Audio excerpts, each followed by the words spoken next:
Day 5 Madhya Pradesh. So hello everyone, आज है day 5 of 30 days 30 states and 30 horror stories. And आज जो स्टेट हम कवर अप करने वाले हैं उसका नाम है मध्य प्रदेश। मध्य प्रदेश की हम जिस फोकलोर या जिस स्टोरी के बारे में हम लोग बात करने वाले हैं वो होली से जुड़ी हुई है।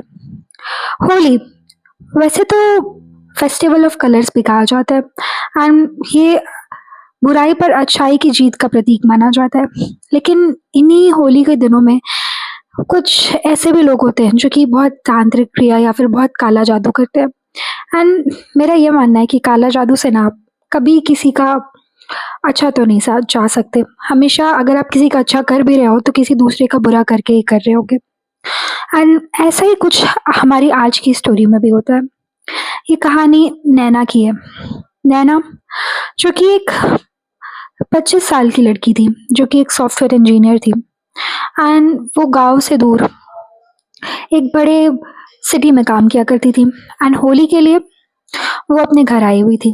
उसका घर इंदौर से थोड़े दूर एक छोटे से गांव में था। वो कहते हैं ना, small town girl with very big dreams. Naina इस डिस्क्रिप्शन में एकदम फिट करती थी। एंड क्योंकि नैना बहुत आज़ाद ख्यालों की थी, वो काला जादू या फिर किसी से बुरा मानना, मतलब किसी का बुरा करना, इन सब बातों में नहीं मानती थी। वो बहुत ओपन माइंडेड थी एंड शायद यही उसकी सबसे बड़ी गलती थी। एंड शायद इसी की वजह से उसे अपनी ज़िंदगी से हाथ धोना पड़ा। तो चलो बिना किसी देरी के स्टोरी को स्टार्ट करते हैं। तो ये 2019 की बात है। नैना इस टाइम पर 25 साल की थी एंड वो बैंगलोर में एक सॉफ्टवेयर कंपनी में काम किया करती थी। उसने इस जॉब को पाने के लिए बहुत ज़्यादा मेहनत की थी एंड नैना से भी ज़्यादा मेहनत उसके दादा दादी ने की थी। जी हाँ, दादा दादी ने। नैना के पेरेंट्स नहीं थे। जब वो छोटी थी तो उसके पेरेंट्स एक कार एक्सीडेंट में चल बसे थे एंड तब से नैना की जो ज़िंदगी थी वो उसके दादी दादा ही थे। एंड नैना के दादी दादा हमेशा उसे चीज़ों को लेकर समझाते थे, क्योंकि नैना उनके परिवार का आखिरी सहारा या आखिरी मेंबर थी जो दादी दादा के पास बची थी। ये लोग उसको बहुत प्यार करते थे, बहुत लाड प्यार से रखते थे, नैना की हर बात मानते थे। इवन जब नैना इनके कुछ बिलीव्स, इनके जो पुराने बिलीव्स है उनको चैलेंज करती थी, तो भी नैना को उतना डांटा बोला नहीं जाता था। तो इस बार होली पर नैना आने वाली थी एंड नैना की दादी बहुत सारी तैयारियां करके रखी थी कि नैना आ रही है। नैना के जो दादाजी थे वो भी बहुत ज़्यादा खुश थे। नैना आती है, घर मान लो नैना का घर एकदम खिल उठता है। उसकी दादी उसे गले लगाती हैं, वो अपने दादाजी के भी गले लगती है एंड सब बहुत खुश होते हैं। एंड इस बार वो होली से 1 हफ्ते पहले आ गई थी। ये लोग सब साथ में मिलकर गुजिया वगैरह बनाते हैं, होली की तैयारियां करते हैं, सब कुछ बहुत अच्छा चल रहा रहता है। लेकिन तभी नैना की जो दादी होती हैं वो नैना को पास बुलाकर बोलती हैं कि बेटा, तू जब छोटी थी ना तो तूने जो कुछ भी किया हमने करने दिया, पर अब तू बड़ी हो गई है। अब कुछ ऐसी चीज़ें हैं जिन्हें तुम्हें अवॉइड करना पड़ेगा, जो तुम मत करना, क्योंकि अगर तुम वो सब करती हो तो तुम्हारे लिए वो सब हानिकारक होगा। नैना दादी को एक स्माइल पास करती है, वहाँ से चली जाती है। नैना की दादी को पता था कि नैना इतनी जल्दी तो ये सब बातें समझने नहीं वाली, पर उन्हें पता था कि अगर वो ये बातें नहीं समझती है तो इसका जो अंजाम होगा वो बहुत बेकार होगा।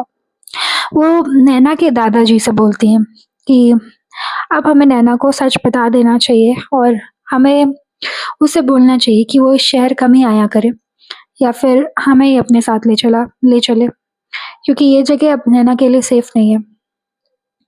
नैना के दादाजी बोलते हैं, अरे रहने दो, तुम ज़्यादा सोच रहे हो। नैना समझदार है, उसे पता है उसे क्या करना है क्या नहीं। एंड हम उसे ना अगर एक बार बोलेंगे ना तो वो मान जाएगी, वो ऐसा कुछ नहीं करेगी, वो हमारा इतना तो मान ज़रूर रखेगी। दादाजी के कहने पर नैना की जो दादी रहती हैं वो शांत हो जाती हैं, पर उन्हें मन ही मन ये चीज़ बहुत ज़्यादा सता रही थी कि नैना उनकी बात नहीं मानेगी एंड कुछ ना कुछ बहुत बुरा होगा। अब होलिका दहन की शाम आती है। नैना भी अपने घर के बाहर अपने कुछ दोस्तों के साथ होलिका दहन में जाती है, क्योंकि नैना के दादाजी और दादी जी बहुत बूढ़े हो चुके थे, इसलिए वो लोग बस वहाँ पर 5 मिनट रुक कर वहाँ से चले जाते हैं।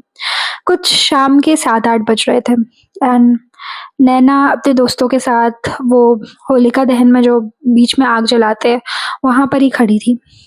उसे उस आग के दूसरे साइड एक औरत दिखती है। उस औरत ने सफ़ेद साड़ी पहनी हुई थी। वो एकदम नॉर्मल थी एंड उसके जो गाल थे ना, उस पे एक बैंगनी मतलब कि पर्पल कलर का गुलाल लगा हुआ था एंड वो नैना को देख के बहुत अजीब से स्माइल करती है। वो होती है ना स्माइल की एक बहुत क्रीपी से स्माइल, जैसे कि आपको कोई हार्म पहुँचाना चाहता है, वैसी वाली स्माइल आप लोगों ने कभी देखी होगी कि जब आपको मार-वार पड़ने वाली रहती है, मम्मी मारने वाली रहती है कोई, तो वो लोग पहले बहुत अजीब-सी स्माइल देते हैं, जो कि एक वार्निंग होती है। पर नैना इसके बारे में ज़्यादा नहीं सोचती है एंड वो अपने दोस्तों से बात करने लगती है। लेकिन फिर नैना की नज़र जब दोबारा उस जगह पर जाती है, वो औरत वहाँ से गायब हो चुकी रहती है। नैना इसके बारे में ज़्यादा सोचती नहीं है, बट फिर वो जो आग की लपटें होती हैं, वो बहुत अजीब तरीके से बिहेव करने लगती है। मतलब होता है ना, नॉर्मल आग जो चल रही थी, वो कभी जल रही है, कभी बुझने जैसी लग रही है। हवा भी अचानक से बहुत ज़्यादा ठंडी होने लगी और बहुत ज़ोर से हवा चलने लगी। कुत्ते भी बहुत ज़्यादा भौंक रहे थे। मान लो किसी ऐसे चीज़ की तरफ इशारा कर रहे हैं कि कुछ बहुत बुरा होने वाला है एंड एक अजीब-सा मौसम हो जाता है। मोस्ट ऑफ द लोग जो रहते हैं, वो सब अपने घर चले जाते हैं क्योंकि ऐसा लग रहा था कि अभी बारिश होने लगेगी। तो सारे लोग घर जाने का प्लान बना लेते हैं। नैना नैना ऑन द अदर हैंड वो वहीं पर रुकना चाहती थी। वो चाहती थी कि इस मौसम में इस मौसम को जीना चाहती थी। क्योंकि बैंगलोर में तो उसे ये सब करने का टाइम नहीं मिलता था, ऑफ़िस घर। वो चाहती थी कि एक बार वो बारिश में रह के एन्जॉय करे। काफ़ी वियर्ड साउंड करेगा, बट वो लोग इस बात से रिलेट कर पाएँगे जिनके पास बिल्कुल भी टाइम नहीं रह पाता कि वो अपने काम कर लें, मोर ओवर नेचर को एन्जॉय करे। नैना एक ऐसी पर्सन थी ना, जो नेचर को एन्जॉय करना चाहती थी एंड बारिश उसे देखना बहुत ज़्यादा पसंद था। वो बारिश को भी एन्जॉय करना चाहती थी। तो नैना वहाँ पे रुकती है एंड फिर जब मतलब कुछ 2-3 लोग ही रहते हैं एंड फिर नैना को वो औरत वापस दिखाई देती है एंड वो औरत उसे अपनी तरफ बुलाती है। लेकिन तभी नैना के दादाजी आ जाते हैं छाता लेके एंड वो नैना को घर चलने के लिए बोलते हैं क्योंकि रात बहुत ज़्यादा हो चुकी थी, तो नैना भी अपने घर चली जाती है। अब अगला दिन होली का रहता है। नैना सुबह उठती है, अपने दादा-दादी के पैर छूटती है, उन लोगों को होली की शुभकामनाएँ देती हैं एंड दादा-दादी भी उसे बहुत लाड-प्यार से आशीर्वाद देते हैं। दादी ने नैना का फ़ेवरेट खाना बनाया रहता है, नैना वो खाती है एंड उसकी दादी और दादा दोनों उसको डाइनिंग टेबल पे बैठा के उससे एक वादा करने को बोलते हैं कि नैना बेटा, हमें तुमसे एक बात करनी है। नैना बोलती है, जी बोलिए, ऐसा क्या सीरियस हो गया कि आप लोग मुझे यहाँ बैठा के बात कर रहे हैं? तो अब की बार उसके दादाजी बोलते हैं कि बेटा, होली के टाइम पे ना हमारा गाँव आम नहीं रहता, इसमें बहुत सारी चीज़ें बदल जाती हैं। तुम मुझसे मत पूछना कि क्या बदल जाता है, पर अगर कोई अनजान आदमी या औरत तुम्हें रंग लगाने आए, तो तुम रंग मत लगवाना, तुम वहाँ से सीधे अपनी दादी या मेरे पास आ जाना। नैना इसके बारे में ज़्यादा नहीं सोचती, वो सोचती है कि दादा-दादी बस इसलिए बोल रहे हैं क्योंकि वो लोग मेरी सेफ्टी चाहते हैं। कैसे भी होली के दिन आप लोगों ने देखा होगा कुछ लोग ऐसे होते हैं जो कि औरतों को परेशान करने का मौका ढूँढ लेते हैं इसी दिन। तो नैना सोचती है यही सब सोच के दादाजी ने ऐसा बोला होगा। पर नैना इस बार गलत थी। दादाजी का ये बोलने का रीज़न कुछ और था। नैना बाहर जाती है एंड वो होली खेल रही होती है। वो होली खेल के जब दोपहर का टाइम होता है ना, जब सब होली खेल के अपने घर चले गए होते हैं एंड शाम के लिए तैयार होते हैं, तो नैना भी अपने घर आ रही थी एंड घर आते वक़्त रास्ते में बहुत सुनसान था। जैसे सब कोई अपने घर में था, सब कोई कुछ ना कुछ काम कर रहा था। कुछ 2 या 3 बज रहे होंगे। तभी नैना के पीछे कोई बैंगनी यानी कि पर्पल एंड ब्लैक कलर का कलर फेंकता है एंड नैना जब पीछे मुड़कर देखती है, तो वहाँ पे कोई नहीं रहता। नैना सोचती है क्या पता किसी ने फेंक कर कोई छुप गया हो, क्या पता कोई प्रैंक कर रहा हो एंड ये सब बातों को इग्नोर करके वो अपने घर चली जाती है। क्योंकि आप ही बताओ, आपके ऊपर कोई कलर फेंके जो आपको दिखाई नहीं दे रहा, वो भी होली के दिन, वो तो बहुत कॉमन बात है। तो नैना अपने घर चली गई एंड नैना भी जाकर थोड़ा नहाती है एंड थोड़ी देर वो सोचती है कि वो आराम करेगी एंड उसके बाद शाम में तैयार होकर वो भी अपने दोस्तों के साथ होली के दिन सबसे मिलने जाएगी। तो नैना जाकर सो जाती है। एंड वो खाना भी नहीं खाती।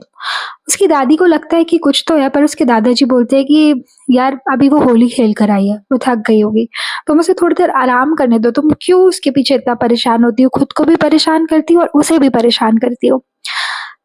तो नैना की जो दादी हैं वो भी सोचती हैं कि मैं वो कुछ ज़्यादा ही सोच रही हूँ, एंड वो भी अपने कमरे में जाकर सो जाती है। पर यही शायद उन लोगों की गलती थी। नैना अब जब सोकर उठती है, उसके हाथ पर अजीब से काले-काले धब्बे के निशान होने लगते हैं। उसे लगता है कि उसे कुछ कलर रिएक्शन कर गया है, इसलिए वो अपने घर पर नहीं बताती। पर असल बात तो ये था, ये कोई कलर का रिएक्शन नहीं था। नैना की तबीयत बिगड़ने लगती है, एंड उस दिन वो रात में ना तैयार होकर अपने दोस्तों के पास भी नहीं जाती। वो बोलती है सबसे कि मेरी तबीयत खराब है, एंड उसके दादा-दादी को भी लगता है कि कुछ हुआ होगा, कुछ कलर का रिएक्शन हो गया होगा इसलिए, क्योंकि उसकी दादी ने उसे देख लिया था कि उसके ऊपर कुछ मार्क्स पड़ रहे हैं। एंड नैना उस दिन सो जाती है। पर रात में जब कुछ 12 बज रहे होते हैं, होली वाले दिन ही, तभी नैना की आँख खुलती है, एंड उसके गाँव में ना एक हवेली हुआ करती थी जो कि काफ़ी ज़्यादा बड़ी थी, पर कोई भी वहाँ पर जाया नहीं करता था। नैना के मन में ख़्याल आता है वहाँ जाने का। नैना वहाँ चली जाती है अपने दादा-दादी से छुपकर, एंड वहाँ जाकर वो देखती है तो हवेली ऐसा लग रहा था, बाहर से तो ऐसा लग रहा था कि वो कितनी, मतलब वहाँ कोई रहता नहीं, वहाँ कोई जाता नहीं। पर जैसे ही वो अंदर जाकर खोलती है, ऐसा लगता है कि कोई ना कोई तो यहाँ पे रहता है। एक कमरे में उसे एक काला-सा निशान बना हुआ दिखता है। सेम वैसा ही निशान जो उसके हाथ पर आ रहा था, एंड फिर उसे वहाँ पर एक औरत दिखती है। वही औरत जो कि उस दिन उसे होलिका दहन वाले दिन दिखी थी, एंड इस बार वो औरत का आधा चेहरा जला हुआ था, एंड आधे चेहरे पर वही गुलाल लगा हुआ था जो गुलाल किसी किसी ने नैना के ऊपर फेंका था। नैना वहाँ से भागना चाहती है, पर उसके पैर जम जाते हैं। वो उसके साथ क्या हो रहा था उसको कुछ समझ नहीं आता। पर तभी उसके दादाजी आ जाते हैं, पता नहीं कहाँ से, जैसे कि दादाजी को पता था कि नैना क्या करने वाली है। दादाजी के हाथ में कुछ भभूत टाइप का रहता है, एंड वो भभूत वो उस औरत पर फेंकते हैं, नैना का हाथ पकड़ते सीधे उसे घर लेकर आते हैं। एंड घर आने के बाद ये लोग घर पे नहीं रहते, ये लोग सीधे एक बाबा के पास जाते हैं। वो बाबा बोलते हैं कि तुम इसे सही टाइम पर ले आए, वरना आज तो ये नहीं बचती, आज तो इसकी रूह, इसका शरीर सब उसका हो जाता, तुम्हारी जो पोती है वो नहीं बचती। उसकी दादी रोने लगती है। नैना के जो दादाजी रहते हैं वो उसकी दादी को भी सँभालते हैं, बोलते हैं रो मत, सब ठीक हो जाएगा। हमने सब देख लिया, एक बार ये सब ठीक हो जाए, हम नैना को लेके यहाँ से बहुत दूर चले जाएँगे, और नैना जहाँ पर काम करती है हम लोग वहीं रहेंगे। इस शहर की तरफ कभी वापस नहीं आएँगे, इस गाँव में। एंड इन लोगों को थोड़ी उम्मीद मिलती है कि नैना बच जाएगी। वो जो बाबा रहते हैं वो कुछ पूजा करते हैं, नैना को एक धागा, एक काला धागा पहनने को देते हैं, एंड उससे बोलते हैं कि ये सब कभी मत उतारना। एंड नैना को सब, मतलब इन सब बातों में तो मानती नहीं थी, पर अभी इसकी हालत बहुत ज़्यादा ख़राब हो रखी थी, क्योंकि उसने जो वो औरत देखी ना, उससे वो काफ़ी ज़्यादा डर गई थी। तो ये लोग फिर उसके बाद घर आते हैं, एंड इस दिन जो नैना की दादी रहती है, दादी और दादा नैना के कमरे में ही सोते हैं। दादी जो रहती है, दादी और नैना, वो लोग एक बेड पर सोते हैं, और दादाजी वहीं पर एक चटाई बिछाकर सो जाते हैं। अगला दिन होता है, एंड ये लोग फिर उस बाबा के पास जाने का सोचते हैं। लेकिन जब ये लोग सोकर उठते हैं ना, तो नैना इन लोगों के बगल में नहीं रहती है।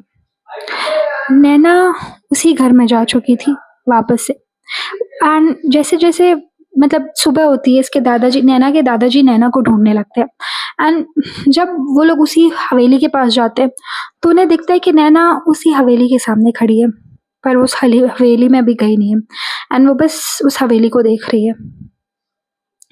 नैना अपने दादाजी को देखती है, एंड दादाजी को देखने के बाद वो अपना हाथ आगे करती है।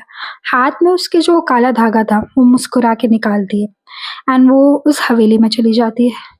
एंड जैसे ही उस हवेली में जाती है, जिस हवेली के दरवाजे अभी तक खुले हुए थे, वो अचानक से बंद हो जाते हैं।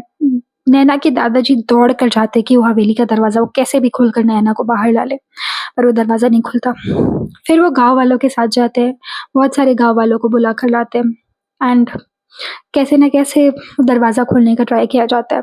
जब वो दरवाज़ा खुलता है, तो उन लोगों को दिखता है कि एक, उनकी जो दीवाल है उनके सामने, उसके पीछे एक बहुत बड़ी-सी पेंटिंग लगी हुई है, एंड वो किसी और की पेंटिंग नहीं, वो नैना की पेंटिंग लगी हुई है, एंड उसके नीचे लिखा हुआ है कि नैना ही इस घर की मालकिन है अभी। एंड एक और चीज़ लिखी हुई थी दीवार पर, खून से लिखा हुआ था कि अगले साल तक तो यही है मेरा चेहरा, अगले साल के बाद कौन बनेगा मेरा चेहरा, ऐसा लिखा रहता है। ये देखकर नैना के दादाजी खुद को रोक नहीं पाते, वो वहीं पर बेहोश हो जाते हैं। उन्हें समझ में नहीं आता कि वो नैना की दादी को क्या बोलेंगे और कैसे बोलेंगे, ये क्या हुआ नैना के साथ। पर खैर, नैना की दादी को भी ये न्यूज़ पता चलती है एंड अपनी पोती के गायब होने का या मौत का सुन के नैना की दादी जो रहती हैं, वो चल बसती हैं। एंड इतना सब गम के बाद कुछ दिनों बाद ही नैना के जो दादाजी रहते हैं, वो भी चल बसते हैं, उनकी भी मृत्यु हो जाती है। एंड इस तरह से पूरी एक हँसती-खेलती फैमिली बर्बाद हो जाती है काला जादू की वजह से। ये जो औरत थी, ये कोई आम औरत नहीं थी। इस औरत की जो बैक स्टोरी है मैं वो आप लोगों के साथ शेयर करना चाहूँगी, जो कि मुझे मिली है। ये औरत ना उस हवेली में रहा करती थी एंड इसे लोग वो कहते हैं ना सेठ की बीवी से सेठानी या जो भी बोलते हैं, वो हुआ करती थी ये। एंड इनके पति की भी मृत्यु हो चुकी थी। पर ये काला जादू वगैरह करती थी एंड लोग इसकी वजह से इनके पास नहीं आते थे। लोग ये तक कहते थे कि इनके जो पति थे, वो इनके काला जादू की वजह से ही चल बसे। एक होली की बात है कि ये ना मतलब पता नहीं लोगों को उस हवेली से बहुत अजीब-अजीब आवाज़ें आ रही थी एंड कई लोगों ने तो जंगले से ये तक देखा था कि वो औरत जो है वो काला जादू कर रही है। वो उस काले घेरे में कुछ रंग रख के कुछ तो कर रही थी एंड फिर लोग वहाँ से चले जाते हैं। सुबह जब लोग वहाँ से देखते हैं तो वो औरत मर चुकी थी एंड ऐसा लग रहा था कि जैसे उसके जो शरीर है वो जल चुका है। एंड तब से लोग ये कहते थे ना कि ये जो आत्मा है, ये जो औरत की आत्मा है जो काला जादू करती थी, ये हर साल होली पर रंगों के वजह से या रंगों को एज़ अ मीडियम यूज़ करके वापस से ज़िंदा होती है। एंड तब से ये उन लड़कियों को टारगेट करती थी जो कि सुंदर थी, जो कि इसी गाँव की थी, ये दूसरे लड़कियों को टारगेट नहीं करती थी। एंड नैना क्योंकि वो 25 साल की हो चुकी थी, she was young enough to be her target and unfortunately Naina ने अपने दादा-दादी की बात नहीं सुनी एंड इसलिए उसके और उसके परिवार के साथ ये हुआ। आज भी इस गाँव में लोग डरते हैं होली के नाम से क्योंकि अगर ऐसा कुछ हो तो कौन नहीं डरेगा एंड मोस्ट ऑफ द लोग जिनकी यंग बेटियाँ या यंग लड़कियाँ हैं, वो लोग तो यहाँ पर नहीं रहते एंड होली के टाइम पे तो स्पेशली नहीं रहते। सो गाइस, ये थी आज की स्टोरी। आप लोग बताना आप लोगों को कैसी लगी। लेकिन इस वीडियो को एंड करने से पहले मैं और भी कुछ चीज़ें बोलना चाहूँगी। होली जो है ना वो एक बहुत अच्छा त्योहार है एंड मैं ये नहीं बोलूँगी कुछ लोग क्या करते क्या नहीं करते, बट कुछ चीज़ें होती हैं ऐसी जो कि हमें कुछ ऐसी चीज़ों पे यकीन करने पर मजबूर कर देती हैं जिन पे शायद हम नॉर्मल सर्कमस्टेंसेस या सिचुएशंस में यकीन नहीं करते। आप लोग भी जब होली, दिवाली या ऐसा कोई भी फेस्टिवल मनाओ ना, तो ऐसे किसी अनजान आदमी या अनजान लोगों से बच कर रहो क्योंकि दुनिया में अभी बहुत कम लोग हैं जो आपका भला चाहते हैं। मोस्ट ऑफ द लोग तो बुरा ही चाहते हैं। मेरा ये मानना है, जैसी दुनिया हो चुकी है आजकल, तो किसी पे भरोसा करने लायक नहीं है। बस यही कहना था मुझे and a very happy Holi to all of you. आपके और आपके परिवार को होली की हार्दिक शुभकामनाएँ from my stories with Srishti का चैनल। ऑल्सो अगर आप लोग को वीडियो पसंद आई हो so make sure to give it a big thumbs up and channel को सब्सक्राइब कर लेना, सब्सक्राइब बटन फोड़ डालो एंड शेयर भी करो अपने दोस्तों के साथ एंड आप लोग गेस करके बताओ कि आप लोगों को क्या लगता है अगली स्टोरी कौन से स्टेट की होगी। मुझे ना बहुत कमेंट्स आ रहे थे महाराष्ट्र की स्टोरी कवर करो, सो मे बी महाराष्ट्र हो सकता है, पर आप लोग ज़रूर बताना कि आपका स्टेट कौन सा है क्योंकि हो सकता है कि आपके स्टेट की स्टोरी पहले आ जाए। So thank you so much for watching and bye.